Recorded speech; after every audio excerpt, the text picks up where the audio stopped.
If I can make an observation, the way you and your wife interact with your son is frankly a role model for me too, because I see different sports and you try to figure out like the whole reason why we're doing this is to try and share what works, and like hopefully we can also reflect on what's working.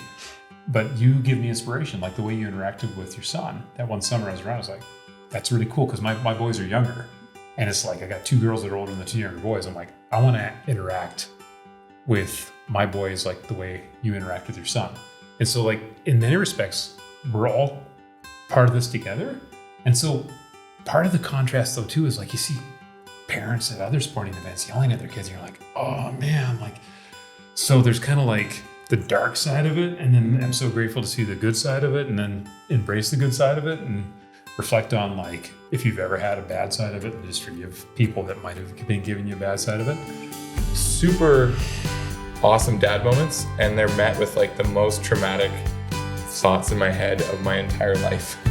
Especially if I'm making a decision or I do something good or I make a poor choice or my kids do something, I can still hear his voice. So he still impacts me. I'm telling you, women, like I could not do it. My wife did not even close. So like, as hard as practice is, I'm like, whatever, it's not childbirth. I realized I'm just not prepared to speak in the past tense. So I'll say that, but I appreciate hearing you guys speak, and I'll get there eventually, so thank you.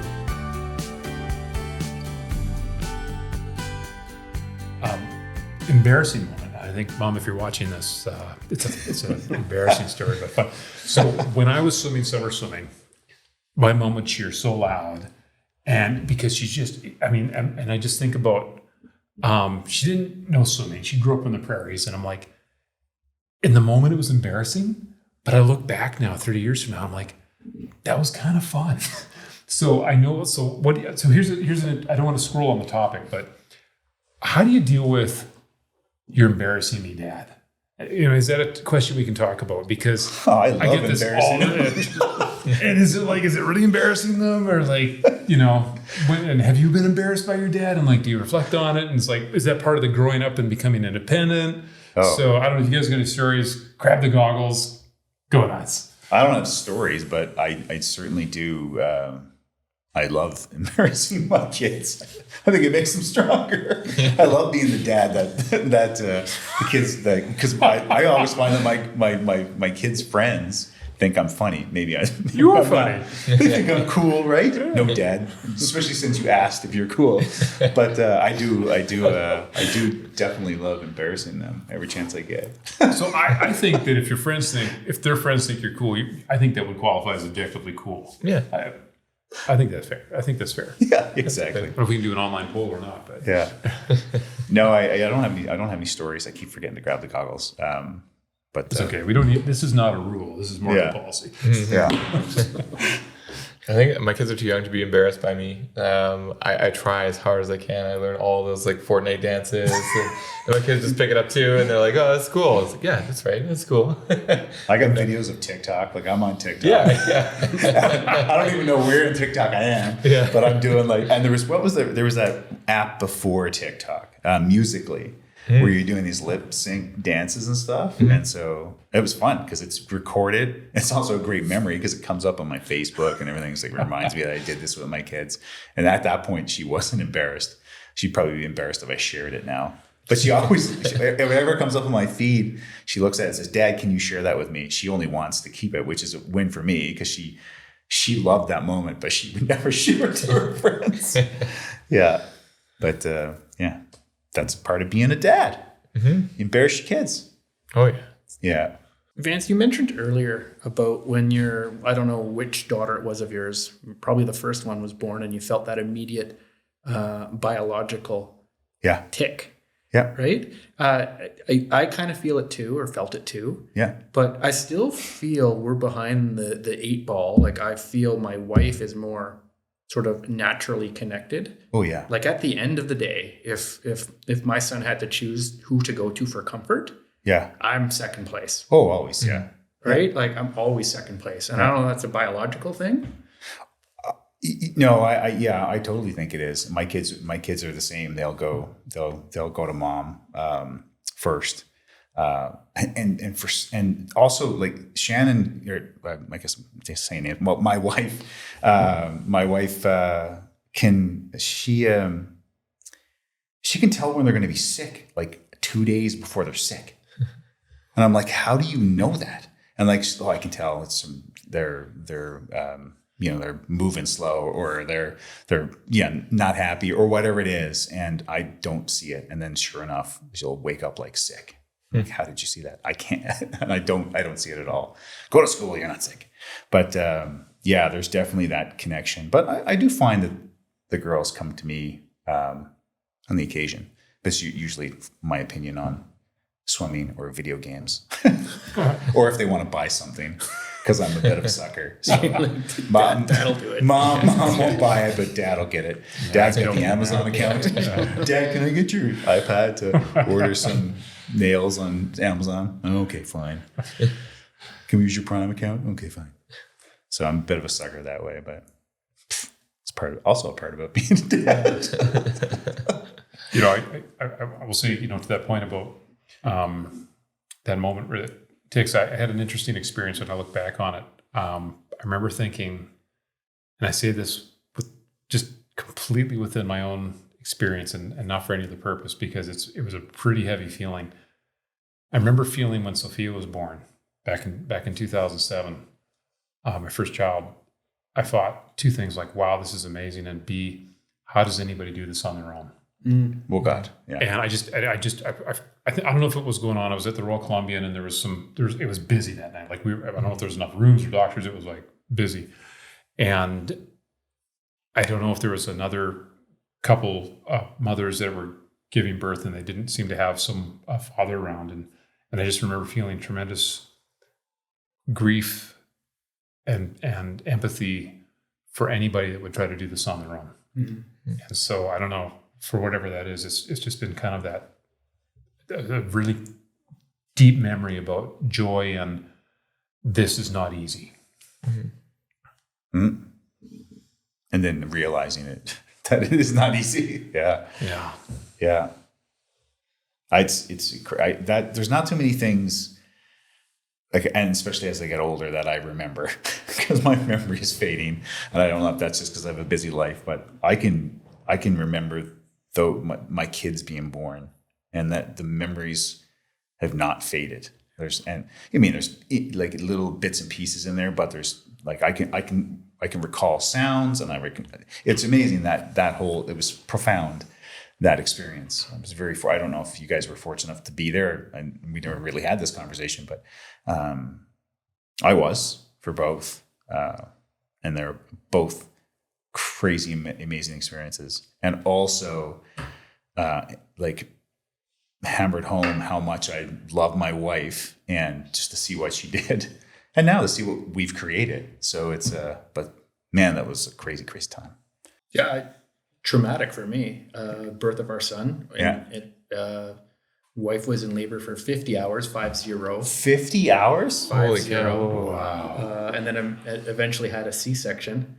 But she doesn't take the anesthetic. So after 50 hours of delirium, for both her and I, probably more for her, kind of being in that operating table, and I was sort of behind the curtain, if you will. And then they start doing their thing and bring out this scalpel. This is like, will stick with me forever. Yeah. And then her response going, "Oh, that hurts." And me kind of clenching my fists and looking at all the doctors going, which one are you even going to fight? Yeah. Right. Yeah. But, and then the nurses coming in, and I don't know, adding more, whatever it was they added to it. Yeah. But, oh my goodness. But then completely like switched, I don't know, a minute later, however long that took, he pops out. Makes a noise. Yeah. And like the whole world changed. So, Yeah. But like that lead up. Yeah. Yeah. So if your memories fade, there's some that don't. No, yeah. There's the small little things, but there's definitely key moments in the process where you go, holy moly. And now I've got two beautiful girls that are adult size. And the other thing you realize when you have a kid is like, wow, they're tiny. And then you come home with this, like literally they were like this big. I think like my oldest was like 8 or 9 pounds. and now she's almost 6'2". Yeah. I mean, like, along the birthing story, like 50 hours is a long time. Yeah. That is a really long time. That's ridiculous. We had some similar situations where it was traumatic, and it will stick with me also for those reasons. Not like crazy traumatic, but at the time it's the craziest thing I've experienced traumatic. So our first daughter was born at, several hours of labor. Was clear it was not going to be a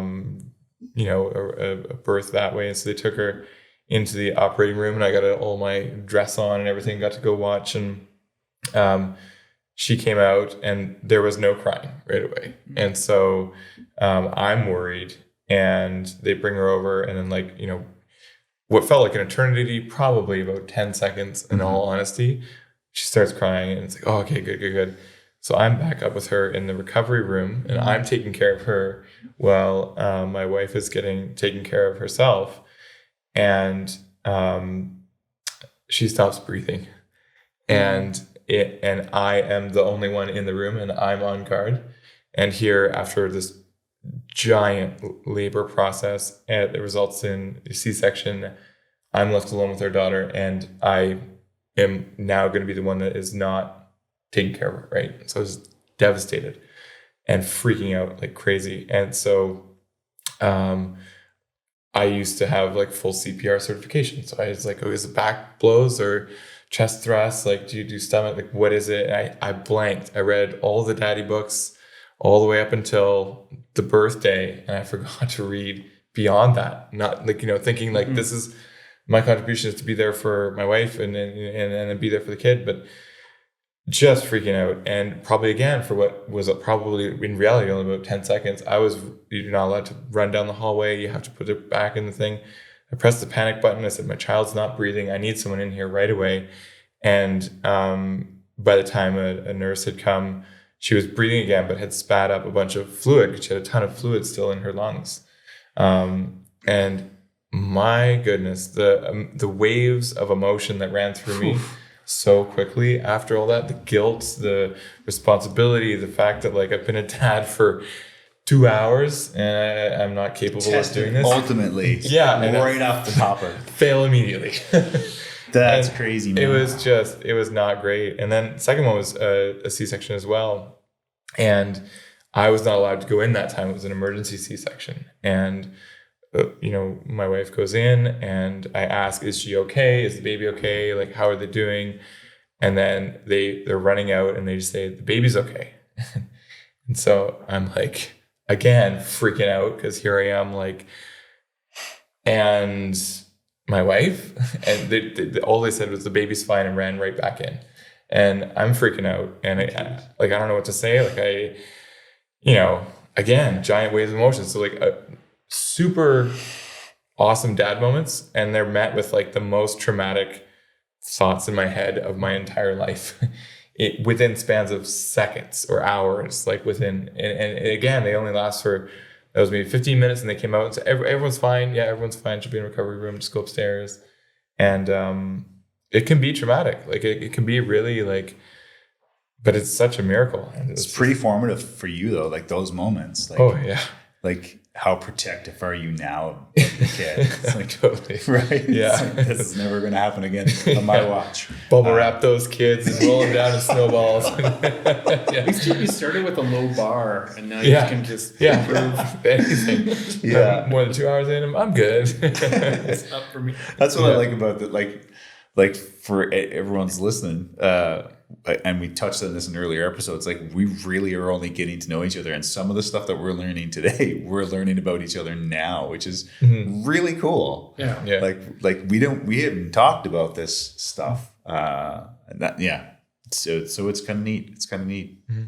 Well, John, thanks for sharing that, because I can tell you, with the birth of my fourth, I had a similar experience where they did a C-section, and Jessica said, that's my wife, she said, I just want to see him. This is Samuel. Because she'd lost so much blood. She actually had a contemplation of like, this is it. And so it was like, in that moment, it's hard to process kind of like what you need to process in that moment. But with the benefit of hindsight, you realize that whatever happens, it's going to be okay to some extent. Mm-hmm. But one thing that I was left with, and I'm still left with this, was just a deeply profound respect and admiration for the woman that I married almost 23 years ago, who not only once, but almost twice, they got the dose wrong. No disrespect to the hospital, but limitation period's best anyways. # lawyer joke. But they gave her the wrong dose. So not only is she almost dies from loss of blood and giving birth to our fourth child, but then they give her the wrong medicine. She's like, I feel really loopy, and so, but just the sheer strength of this woman I'm lucky enough to have married me. And, and I'll say this, and I don't, I know it's 2023. So anything we say, we're like, oh, we're going to get canceled. But I'm telling you, women, I could not do what my wife did, not even close. So as hard as practice is, I'm like, whatever, it's not childbirth. So there we go. Yes. Yeah. 100%. So I got my new mantra for next practice. It's not childbirth. It's not childbirth. But it's 200 IM though. And you know what? Respect and deference. Because if my kids seem to have a better bond with their moms, I'm still grateful that I come in second, because there's got to be a first and there's got to be a second. Yeah. I'm totally cool being silver on this one. Yeah. It's a crazy ride, man. And it goes on forever. It's a crazy ride. Yeah. Well, can I segue to something that's pretty deep? And I don't know how they're going to edit this episode. And so for the viewers, I don't know if this is going to make it or not. But one of the things that I think is powerful to talk about, we've talked about talking about it, is how did our fathers impact us? And this is hard because, it's 2023. My dad was born in 1939. He died about 10 years ago. I still miss him. He still plays a tremendous role in the zeitgeist of how I walk out my day-to-day. But is that something that's too deep end, or does anybody want to pick that up? What? So is it? Yeah, I'm in the same situation. My dad was born in 1948, passed away in 2015. Is it what impact did Dad have on me? He shaped me in who I am. I miss him daily. I think about him daily. I still hear him daily, especially if I'm making a decision or I do something good or I make a poor choice or my kids do something. I can still hear his voice. So he still impacts me today. But I model being a dad after the dad I had. He was my role model. I was very fortunate, and I'm very fortunate to still be learning lessons from him. So they unpack every turn I make as a parent because I'm experiencing something that I can reflect on when I was in that situation with my dad. So it huge impact and it continues and it grows. And so the fact that he is gone and I miss him dearly, I'm fortunate to have him and I'm very fortunate that he's still influencing me. So he's kind of not gone. I'll go next. My dad's still around. He's had a huge impact on me. Some of my fondest memories are, stuff we would do that just don't seem to be that meaningful. How you plan these things for your kids about it's gonna be the best birthday party ever. You got to do all these things, and I want to make sure they have everything they want, and we'll go to this event and do all these things along the way. That's not what I remember mostly about my upbringing. It's a lot of the I grew up in Ontario, and we would go and walk down our backyard to this ravine, and there was a creek that ran through. It was an industrial area, and we would walk along the creek and skip rocks, and there was all this milkweed that would just it would blossom and bloom and go all over the place, and I still to this day, it's like 40 or 30 years ago, still remember those exact moments as if it was yesterday. And it's because it was just such a like honest little moment, and it was fun, and it was him and me just hanging out, doing our thing and skipping rocks, and like it's super fun. Like it was, and then we moved and came up to BC, and we had a creek in our backyard growing up, and he taught me a lot about like fishing, and we'd go on fishing trips together, and that was our thing. That was kind of like from my, I don't know, young childhood to university days. We'd spend a fishing trip together and just go out and fish and have some fun. And I didn't always like the activity in hindsight and reflecting upon it. I really enjoyed his attention in that moment because it was not always that like wholesome, not a violent upbringing, not anything like that, but just he works hard, and he worked 12 hours a day as a convenience store owner. And so he'd be there 12 hours a day, opening the shop, closing the shop, earning money for the family, and come home and be tired and fall asleep in front of a TV show or a movie or something. So here I am, like excited to tell him he's just wiped at the end of the day. So having these moments where it was just dedicated time for the two of us to hang out and enjoy that moment for what it was always the thing that, I hold dear now. Like I see him, Christmas and New Year's and all those fun things, but I hold in those moments where, I'm missing him, and he's not there, in my everyday here in Vancouver. But it's those things where I really hold on to, because those are, those special little moments. And like I say, like it's not the ones that you plan for. It's not the big occasion. It's not the big event. It's not the big prize or the gift or whatever. It's the moment. And for me, it was the dedicated attention and appreciation for the time together. Mm-hmm. And that was, it was really good. Do you find you're becoming a dad who falls asleep on the couch reading what is now an iPad but used to be a newspaper? Yeah. Well, he used to bring a couple times I come home from work, I pass out on the couch and go, oh my God, I think I'm my dad right now. And the kids are like poking me like, Dad, are you awake? I was like, no, I worked all day, I'm tired. And then they'll bug you, but you reflect back and say, oh yeah, my dad, I can see my dad doing that. Yeah. No, he used to bring home 2 movies. Convenience store owner, they rented movies there, and so he'd bring home 2 movies. One was a movie for a family movie, and then the next movie was like, more of an action movie for like rated R action movie or 18A or something.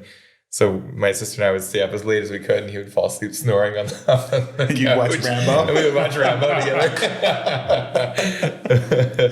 and then he, on the odd occasion, he would fake sleep and then know that we were watching a really scary movie and jump up and grab both of us and just scare the shit out of us. And then we wouldn't get to sleep for a long time. But yeah, all those little times are fun to reflect on for sure. Mm-hmm.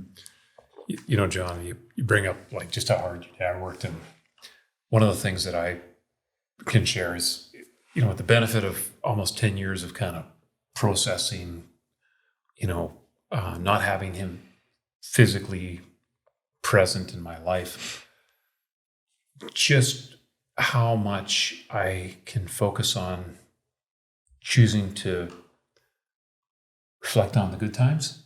One of the things that I got taught really early on, and I don't know if it's that generation or it was just maybe we've all aligned. Mm-hmm. But my dad was really hardworking.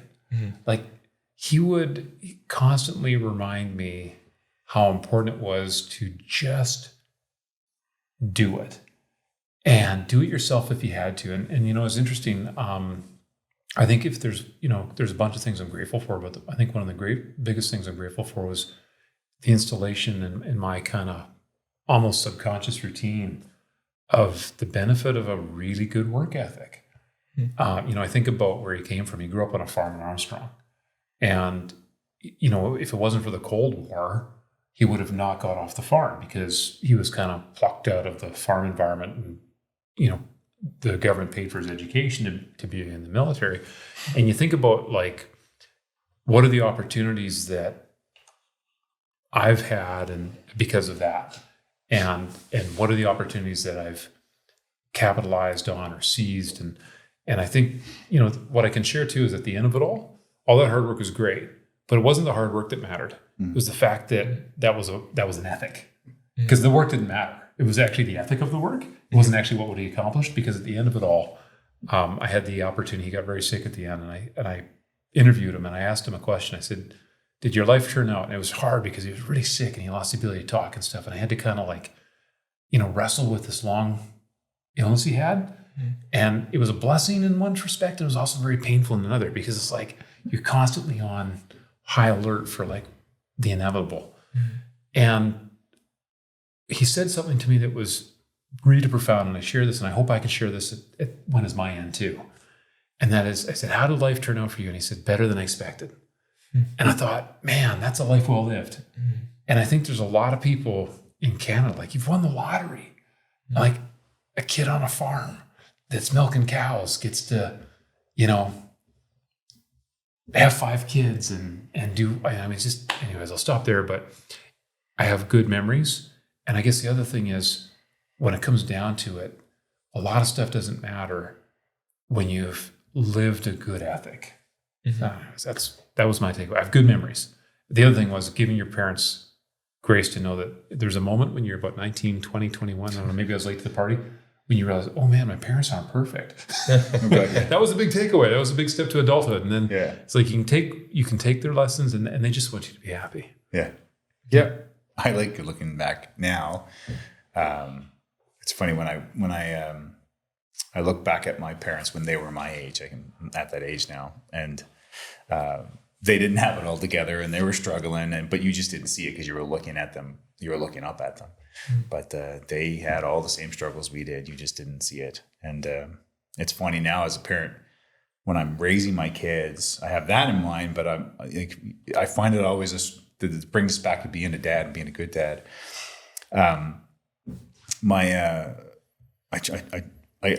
I've lived everything my kids have. And so I'm like, no, you have to do it this way, because this is the way I did it. This is the way my dad did it. And I've been there. You don't know. You haven't been there yet. My kids are like, you're being stupid. And I was like that. And I was like the same way with my dad and my mom. So it's funny, but they were young, struggling parents who didn't have it all figured out, made the choices that we made that we talked about earlier in the discussion, like what to put my kids in. And growing up in Newfoundland, it was the options were limited. There wasn't football. There wasn't swimming until like the year the swimming program happened. I was first into it. There wasn't flute. So the options were limited, but they made do with what they had, and they put me in what they did, and I've taken that, and I've built on that and learned and paid that forward to my kids, and that's how I parent. But it's funny reflecting back on all of it now. It's give me the goggles. I've been quite quiet since you raised this topic. Lost my father 6 months ago. So sometime between Vance and Tom speaking, I realized I'm just not prepared to speak in the past tense. So I'll say that, but I appreciate hearing you guys speak, and I'll get there eventually. So thank you. Yeah, appreciate that, Graham. And if I can offer anything, it eventually, you just reflect back on all the good things. So all the memories I have of Dad are happy. Sure, you always miss them, but like I said, I hear him all the time. I'm walking my dog, and I'm literally having conversations with him. It's funny. It's funny. I know, but because I'm not super spiritual, but I do sometimes talk out loud to him. My dog hears it, but yeah. So it does get better, but it always sucks. If that makes sense.